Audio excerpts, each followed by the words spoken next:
So today, we wanted to focus on helping the team to understand how to work effectively as team members, also being able to problem solve. What we did in that activity is that we had chairs and various other types of obstacles, and we had one person on the team that was the communicator, and they were giving verbal instructions to the remaining team members who were blindfolded. Each team had to choose a leader that would be in the head of the group, and they formed like a little train, if you will, connecting one to the next person. And they had to be able to listen to the verbal cues and the verbal instructions of their communicator and be able to navigate through the different obstacles we had laid before them in the floor because they couldn't see those things. The point of this activity is to, one, help people that are communicators to understand how best to convey messages, to get people to do certain things, to get them around the obstacles that are there. They're the only one that has the vision. They're the only ones that has the insight. And they've got to be able to convey that vision with enough detail that the people that are following or being led through this opportunity or this obstacle course can hear it and then respond accordingly. So with this activity, this one was a one-on-one type of scenario where each person coupled up.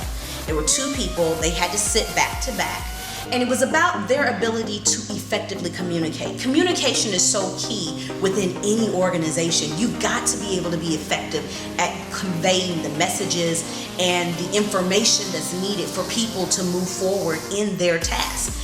And what we did with this activity is I gave each group, one person identified themselves as the communicator, the other person identified themselves to be the drawer or the artist. And each communicator was given a picture. And it was a simple picture, something for them to draw, something like a butterfly or a flower or some kind of animal like a dog or a cat or something of that nature. And they had to just verbally express and direct the artist in how to draw the picture. And so what we saw is that even with the most precise instructions, like make a 90-degree angle and things of that nature, perception still plays such a big part of how we communicate. The last one was very fun. It was creative. It worked with the group's ability to, one, manage their time well, to complete the task at hand. They were asked to do a lip sync battle. They created a song, a theme song for their business. And in creating the theme song, each member was able to have a role within that process, the creative process of actually writing the lyrics for it. And roll, roll, roll, roll. Today, day, day, day. And roll, roll, roll, roll. Today, day, day, day. Hey, if you need a new career, and roll. Be on your way. And roll, roll, roll, roll. Today, day, day, day. Oh, y'all, champion, and we coming in. It's a whole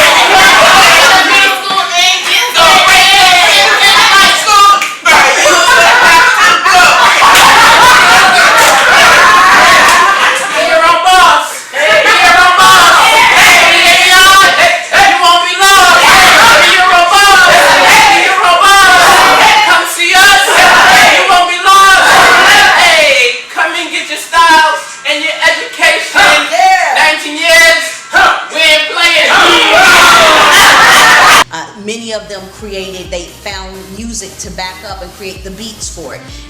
There were different members that then contributed in dance, and each one of them had their own thoughts that they shared. And so being able to do that was on the creative as well as teamwork side, because they all had to work together. It all had to come together to create the end product, which was their jingle or their theme song for the school.